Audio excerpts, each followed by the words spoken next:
ఆదిత్యం చంద్రభౌమో బుధగురుభృగుజన్ భానుజన్ రాహుకేతూన్ నత్వా నిత్యం త్రిసంధ్యం జగదుదయధైర్యస్థైర్య సంపతు హేతూన్ జ్యోతిశ్చక్రే అశ్వతారాది ఉరుగణ సహితాన్ మేషరాశ్యాదిరాశీన్ ఏతాన్ ఆసక్తిమూర్తీన్ ఖచర సురభరాన్ భక్తిత ప్రార్థయామః.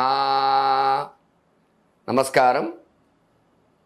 జూన్ 2వ తారీఖు నుంచి జూన్ 8వ తారీఖు వరకు వార ఫలాలు ఏ రకంగా ఉంటాయో వాటి గురించి మీకు అన్ని వివరంగా మీ రవికిరణ్ శర్మ వేలూరి మీకు చెప్పడం జరుగుతోంది. ఇందులో భాగంగానే ద్వాదశ రాశుల వారికి ఏ ఏ రాశుల్లో ఏ ఏ గ్రహ సంచారాలు, ఏ ఏ అనుకూలతలు, ఏ ఏ ప్రతికూలతలు ఉన్నాయి, ఏ ఏ పరిహారాలు చేసుకోవాలి అనే విషయాలన్నిటి గురించి కూడా తెలుసుకోవడం జరుగుతుంది. ధనురాశ్యాధిపతి గురుడు ఈ ధనురాశి వారికి ఈ వారంలో ఎలా ఉండబోతోంది, ఎలాంటి విశేషాలు వింటారు, ఎలాంటి అనుకూలతలు ఎలాంటి ప్రతికూలతలు ఉన్నాయనే విషయాన్ని మనం తెలుసుకోవడం జరుగుతుంది. ధనురాశి అధిపతి గురుడు షష్ఠ స్థానంలో సంచారం అంటే 6వ స్థానం గురుడికి ప్రతికూల స్థానం. అందువల్ల గురు బలం కొంచెం తక్కువగా ఉంటుంది ధనురాశి వారికి. అట్లాగే కుంభంలో శని అనుకూలంగా ఉన్నాడు.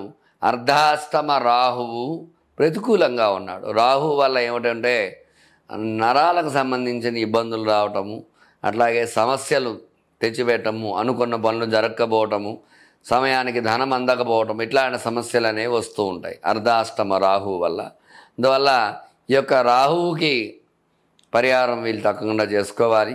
అట్లాగే పంచమ స్థానంలో కుజుడు ఉన్నాడు, సంతాన స్థానంలో కుజుడు ఉన్నాడు కాబట్టి సంతాన యోగం బాగుంటుంది, సంతానం రీత్యా ఇబ్బందులు లేకుండా ఉంటుంది. అట్లాగే వీళ్ళకి దశమ స్థానంలో కేతు సంచారం అనుకూలంగా ఉన్నాడు.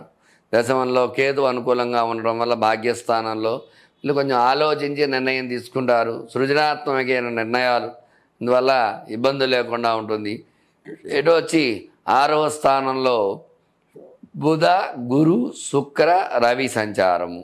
షష్ఠ స్థానం కాబట్టి షష్ఠ స్థానం గురుడికి మాత్రమే ప్రతికూలం, మిగతా గ్రహాలకు అనుకూలం కాబట్టి వీళ్ళకు రాహువుకి గురుడికి పరిహారాలు చేసుకున్నట్లయితే ఈ రాశి వారికి అనుకూలతలు ఉంటాయి.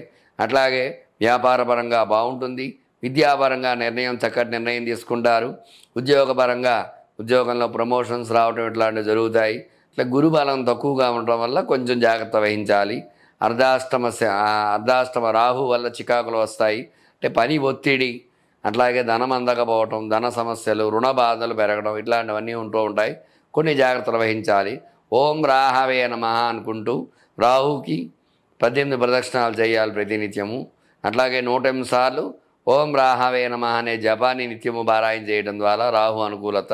అలాగే గురుడు విశేషం కాబట్టి గురువారం నాడు ఆ యొక్క దత్తాత్రేయ కవచాన్ని వినటం ద్వారా గురు బలం చేకూరి గురు అనుకూలత చేకూరటం జరుగుతుంది.